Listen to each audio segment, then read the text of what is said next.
Newsman Opinion.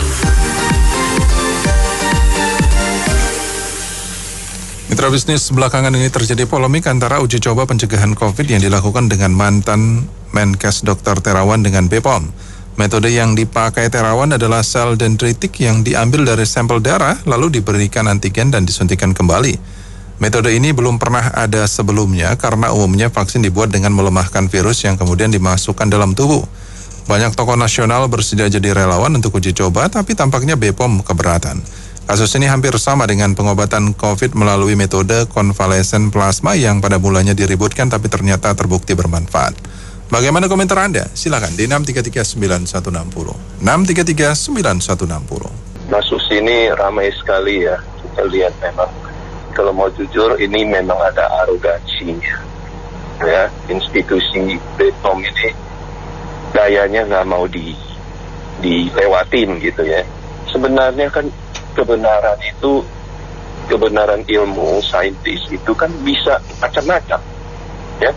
Anda ikutin ini sebenarnya vaksinus ini kan dendritik bukan vaksin, tapi kita lihat BPOM ini urusin ke nama, urusin ke komponen import, saling bantah-membantah. Ya akhirnya kan sebenarnya kasat aja sudah keluar, sudah ngomong ada MOU dengan BPOM, jadi jalan masing-masing aja. Kan toh ada tokoh-tokoh yang bersedia jadi kelinci percobaan. Percobaannya ya silakan aja. Kan itu bukan tanggung jawab BPOM. Kenapa masih ribut? Mestinya itu tuh tinggalin arogansinya, bersatu lah. Ini baru bisa maju gitu. Masing-masing berkutat pada ini. Saya kira vaksinus ini bukan satu kasus. Sebelumnya yang cuci otak kan begitu juga, nggak diakui. Tapi buktinya pasiennya banyak dan berhasil. Ilmu kan bisa dengan cara yang lain, nggak cuma satu jenis. Ini BPOM ada kurang lebih ada arogansinya. Pokoknya saya nggak bisa dilewati. Tapi ya ujungnya kan rakyat yang jadi jadi korban ya. Terima kasih. Ya, kalau komentar saya begini, untuk BPOM itu kan manusia biasa seperti Pak Jaksa, seperti Pak Hakim, semua kan orang biasa. Namun sekarang kan kita harus tahu, saya nonton di TV kan Sinovac itu kan diproduksi di sini, di sana masukinnya mentah. Mungkin ada something yang harus dititipkan lah ke BPOM supaya proyek ini kan jalan terus gitu ya. Itu aja komentar saya. Terima kasih. Yang penting bisa sembuh apa juga boleh. Soal virus corona ini belum ada bukti dari mana. Ya nggak, istilahnya kalau ngomong jelek, kencing ya boleh minum. Ya nggak. Nah, seperti teman saya anak kena virus corona. Dia minum ini cuka hitam dari Tiongkok. Sembuh, nggak makan apa. 2 sendok campur gula sama madu. Sering minum. Cuka hitamnya bagus, membunuh kuman. Ada sembuh, nggak makan apa.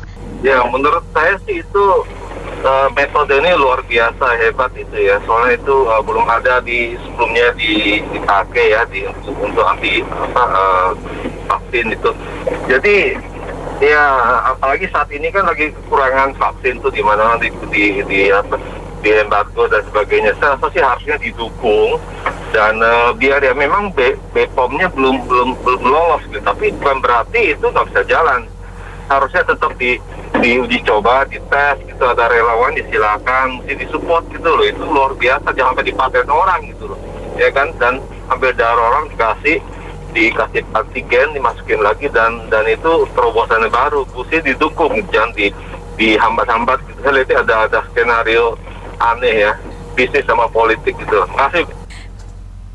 Apapun yang dilakukan Dr. Terawan selama demi kebaikan bangsa dan negara itu sebaiknya disupport ya. Ini contohnya Bu, kita lihat zaman dulu tuh ada motor Honda sama Vespa, itu sama-sama motor tapi sistem mesinnya tuh beda. Vespa zaman dulu tuh nggak pakai rantai, pakai gigi ya. Selama tujuannya tuh bisa jalan, mau Honda kayak mau Vespa, sistemnya tuh beda. Selama tujuannya sama untuk transportasi itu nggak apa-apa kok, bisa dipakai. Jadi mau begitu pula dalam bidang kedokteran, selama itu tujuannya baik untuk mencegah corona, didukung aja lah, dicoba aja dulu gitu. Makasih. Sebetulnya Dokter Terawan baik, cuma karena dia lebih murah daripada rumah sakit dan klinik lain. Makanya dokter-dokter spesialis pada nggak ada. Pasti nanti ini masalahnya bukan keahlian atau tidak, tapi rumah sakit pabrik dan dokter-dokter spesialis yang udah invest harga mahal bakalan bangkrut. Nah, itu menjadi dilema sebetulnya. Nah, tapi sebaiknya kalau pemerintah bijak, dibiarkan aja jalan berdua. Nanti biar pasar yang menentukan mana yang jalan. Itu aja, jangan di heboh-hebohkan jadi semuanya ID dan lain-lain itu udah jarang terawat terus. Akhirnya yang nggak punya modal untuk berobat, ya udah mati sendiri. Pejabat-pejabat udah percaya kok. Banyak kok yang dari rumah sakit bisa keterawat. Ya itu aja pertimbangannya. Terima kasih. Ya, ini saya cuma mau bilang ya, kalau emang metode plasma itu bermanfaat, tapi kenapa di negara lain, bahkan di Indonesia, itu yang lebih digalakkan malah metode vaksin. Ya, ini juga kan masih jadi pertanyaan. Kalau emang metode dokter perawat mirip yang plasma tadi, ya sebenarnya nggak apa-apa sih diuji coba terus. Emang perlu relawan yang cukup banyak. Jadi kalau BPOM nggak perlu ribut-ribut ini melarang-larang. Ya tinggal bilang aja ini belum direstui BPOM. Jadi segala resiko ya ditanggung penumpang masing-masing yang jadi relawan. Vaksin Nusantara itu cocoknya untuk individu itu, tapi kalau untuk vaksin massal yang dibiayai negara itu nggak bisa. Masalahnya itu kan satu persatu harus diteliti, ditentasi. Jadi diambil sel darah putihnya, diteliti selama 5 hari, terus dipertemukan dengan virus itu. Terus baru ketahuan, terus nanti dimasukkan lagi. Itu kan perlu waktu 8 hari dan biayanya mahal. Tapi kalau yang dibiayai oleh negara, itu kan setiap orang bisa divaksin tanpa ada penelitian satu persatu. Itu biayanya kan lebih murah. Kalau yang ini lebih mahal. Buktinya itu penemuan dari Amerika aja, orang Amerika nggak mau pakai. Justru dilempar ke Indonesia sama Cina, diteliti sama itu. Bukan produksi bangsa Indonesia, itu dari Amerika sepunya. Terima kasih. Alhamdulillah, penemuan yang terbaik buat anak bangsa kita ini harus didukung lah. Jangan kita mengekor buatan yang lain. Ini ada yang lain daripada yang lain. Diuji dulu kebenarannya. Jangan langsung main asal aja. Apalagi BPOM harusnya dukung juga anak bangsa ini. Apalagi dia mantan Menteri Kesehatan yang sudah, padahal waktu dia mau mantan dulu, mereka udah menolak vaksin yang sebelumnya itu. Mereka ada ramuan mereka sendiri. Jadi intinya sekarang ini nggak usah lah banyak bicara. Lihatlah, pemerintah juga dukung lah anak bangsa ini berbuat yang terbaik. Jangan kita dikit-dikit mengekor, oh harus kayak gini, harus rumusannya kayak begini. Tidak. Kita lihat dulu hasilnya nanti sebentar ini.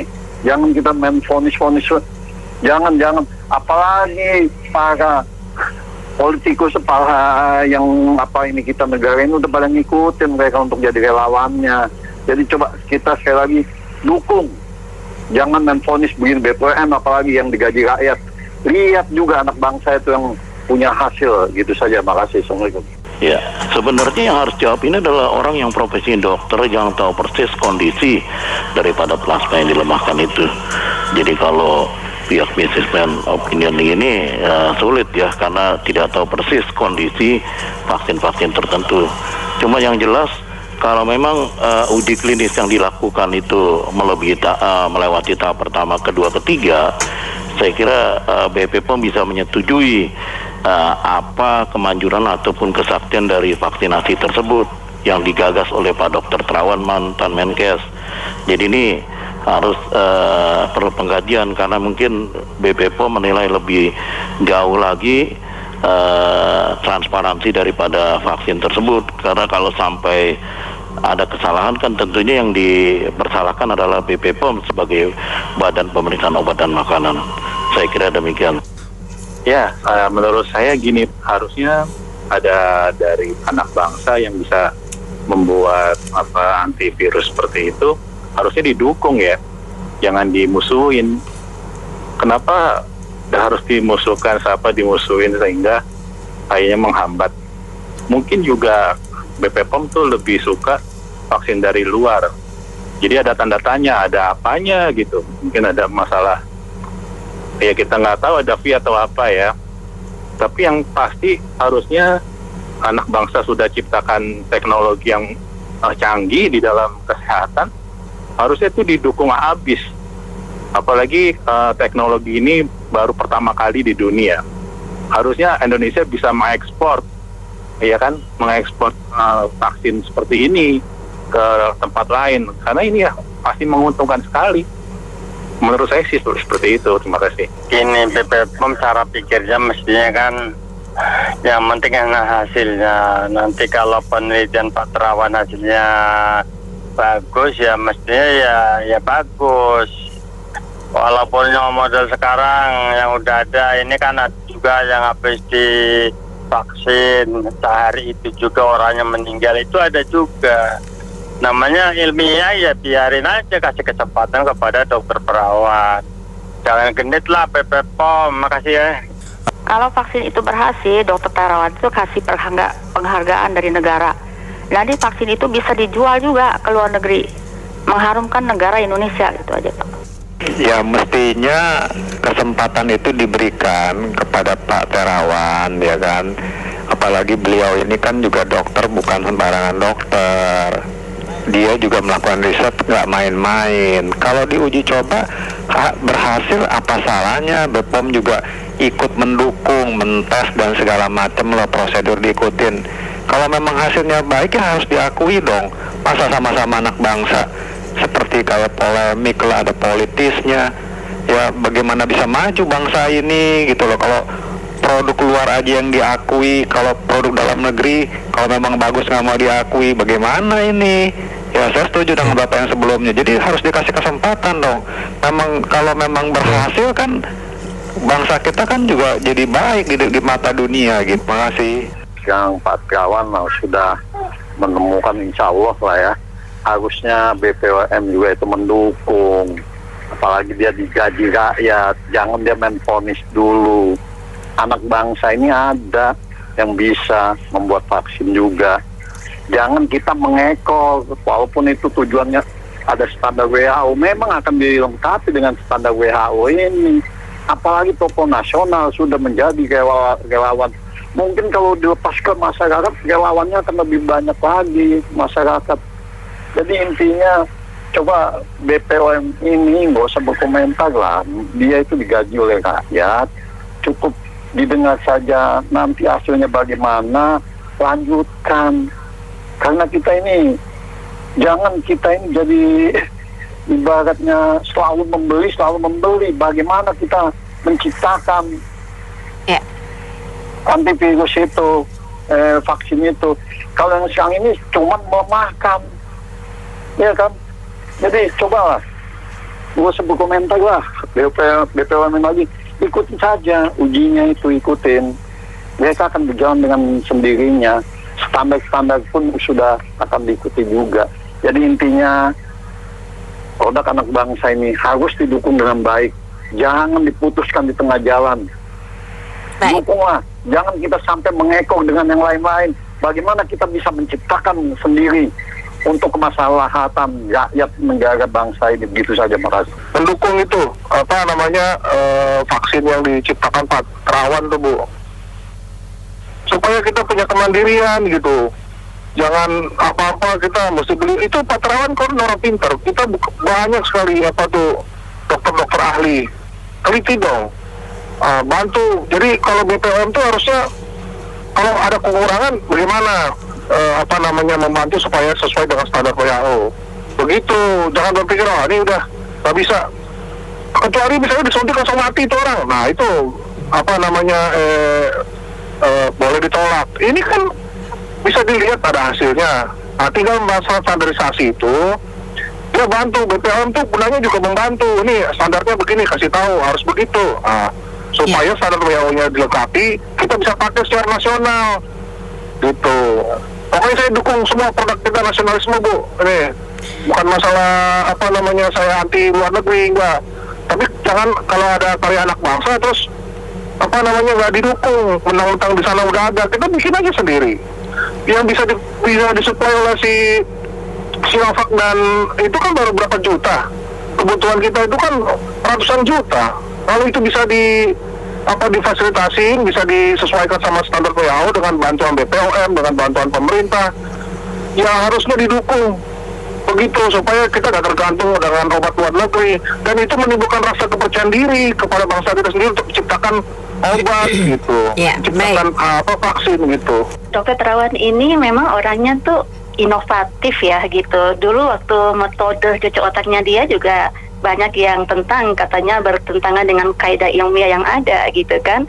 Nah, sekarang pun demikian gitu. Saya rasa kita itu jangan buru-buru apa-apa dan langsung menentang gitu loh kan gitu. Jadi gini, kalau saya lihat metodenya Dokter Terawan ini adalah terapi imun. Gitu kalau saya lihat ya gitu. Jadi di sini kan artinya ini suatu hal yang memang bagus gitu. Jadi kalau misalkan usia lanjut yang takut divaksin karena mereka naik 10 anak tangga aja dan gak kuat gitu kan gitu. Terus ada orang yang punya penyakit komorbid penyerta yang memang gak berani untuk divaksin, mereka kan bisa alternatifnya terima metodenya Dokter Terawan ini, terapi imun seperti itu kan gitu. Artinya kalau misalkan ada terapi imun, kalau ada virus yang masuk kan tubuh mempunyai perlawanan dan gak berakibat fatal. Begitupun dengan vaksin kan, orang yang udah divaksin belum tentu gak akan terpapar juga kan, tapi begitu tadi terpapar akibatnya gak akan fatal seperti itu. Jadi saya rasa ini kalau misalkan ada kekurangannya, bagaimana tuh saling bekerja sama untuk memperbaiki dan menyempurnakan. Jangan apa-apa ditolak begitu, anggapan sebagai pelengkap pasien yang ada. Ya inilah dokter jujur berada di tengah pemerintah yang tanda tanya. Ini sih terus terang dijegal, Bu. BPOM hanya untuk alat jegal untuk praktek ya Dokter Terawan yang jujur itu. Makasih. Baik, Mitra 633. Saya mau lihat secara objektif saja ya. Kalau sejauh informasi yang saya terima, BPOM itu tidak menolak. BPOM itu meminta agar memenuhi standarisasi WHO. Selama standarisasi WHO itu dipenuhi, nggak ada masalah gitu loh. Nah, tim Dokter Terawan juga sudah berusaha untuk ke arah situ. Jadi tidak ada yang menolak, tidak ada yang ditolak gitu loh, Bu. Ya. Nah, cuman kan standarisasi tetap harus dipenuhi gitu loh, Bu ya. Itu yang pertama. Yang kedua, buat saya metode Dokter Terawan ini memang masuk akal ya. Dan sebetulnya metode ini sudah pernah dicoba untuk pengobatan kanker. Tapi untuk vaksin memang ini baru pertama. Nah, jadi ya masing-masing berkepala dingin aja lah gitu. Nggak usah saling menghujat, karena dua-duanya tidak ada yang saling membunuh. Yang satu berpijak pada standarisasi, yang satu mau memenuhi standarisasi itu, that's it, selesai gitu kan. Nah, jadi nggak boleh kita juga kita negatif thinking terhadap satu sama lain gitu loh. Saya kira BPOM mereka melakukan komentar berdasarkan peraturan-peraturan yang sudah ada yang bersifat konvensional, sehingga dengan peraturan yang ada, langkah-langkah atau tahapan yang dilakukan oleh timnya Dokter Terawan itu menurut mereka tidak sesuai dengan peraturan yang ada. Sementara timnya vaksin Nusantara ini melakukan sesuatu yang sifatnya terobosan. Tentu ini tidak akan ketemu, jadi BPOM tidak bisa disalahkan. Demikian juga timnya Dokter Terawan juga nggak bisa disalahkan. Ini kasus ini barangkali kita bisa ibaratkan dengan situasi sebelum adanya taksi online dengan taksi konvensional. Begitu udah ada taksi online, aturannya belum ada. Nah, otomatis yang lama juga protes, tetapi kan nggak bisa disalahkan. Akhirnya berjalan semuanya. Jadi saya pikir ini timnya Dokter Terawan, mereka kan punya rumah sakit sendiri untuk melakukan penelitian dan lain-lain. Ya monggo silakan lakukan aja. Nah, ujungnya nanti kalau memang menurut mereka udah selesai uji klinis dan layak diedarkan, saya pikir mereka kembali harus berurusan dengan lembaga yang memiliki izin untuk mengedarkan. Nah, proses sekarang itu saya pikir nggak usah terlalu diributkan. BPOM juga ada benarnya. Demikian juga timnya Dr. Terawan, mereka juga ada benarnya. Biarkanlah terobosan ini harus dilakukan. Saya yakin Dr. Terawan, pola berpikir dia itu selalu berpikir out of the box. Kalau yang konvensional itu aja, ya kita di belakang orang lain terus. Nah, untuk itu nggak usah jadikan polemik. Biarkan mereka masing-masing melakukan tugas masing-masing. Terima kasih. Iya, kalau menurut pendapat saya seharusnya itu Dr. Terawan itu didukung kali ya, karena itu kan karya anak bangsa. Sebaiknya berbagai pihak itu mendukung bagaimana cari jalan keluarnya, bagaimana untuk mengatasi COVID ini, bukan hanya cuma membantah begitu. Terima kasih Mitra Bisnis telah bergabung dalam Businessman Opinion. Saya Fahmi Andrian.